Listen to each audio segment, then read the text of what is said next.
Tonight, the city of Austin is outlining changes to its asbestos policy after KXAN investigators uncovered contaminations in 4 different city departments, possibly exposing hundreds of employees.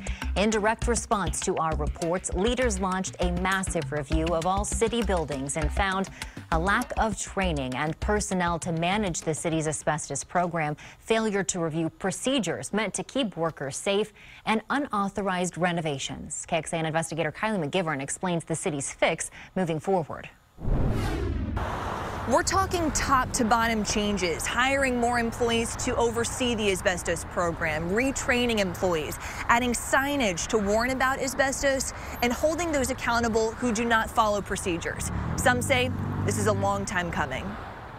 There just needs to be a clear set of guidelines, and that should have been done years and years ago. Carol Guthrie works with the union representing city employees and says she's heard her fair share of concerns about how Austin responds to asbestos complaints.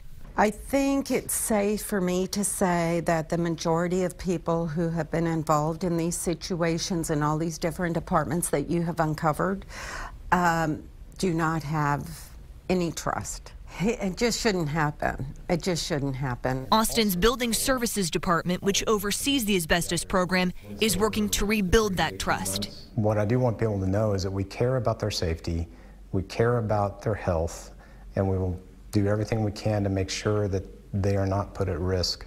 And they were in the past. And they were in the past. But I think that as we move forward, it's going to be a much tighter, program, and we'll know if there's any real problems. Along with hiring another person to join the city's asbestos and lead management group, that group is currently working with aviation and the water utility to set up safety programs in those departments and check up periodically. And what was most surprising to you about the problems that were occurring? Most surprising was awareness.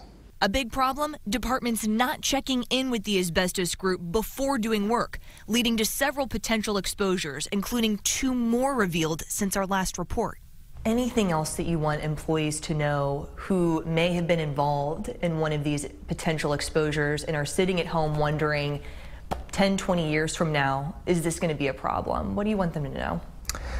I want them to know that we care, and that for me personally, I'm really sorry that ever happened to them.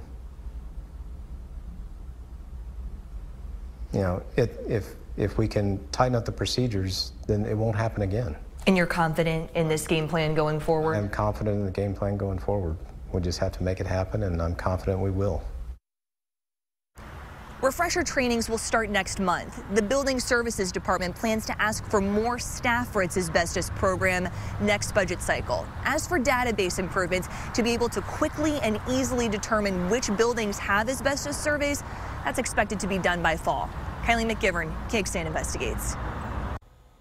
Thanks, Kylie. And this is an investigation that first started a year ago when a whistleblower reached out to us. You can check out our complete coverage online now in the investigative section of KXAN.com. And if you have something that you think we should look into, email us at report@KXAN.com.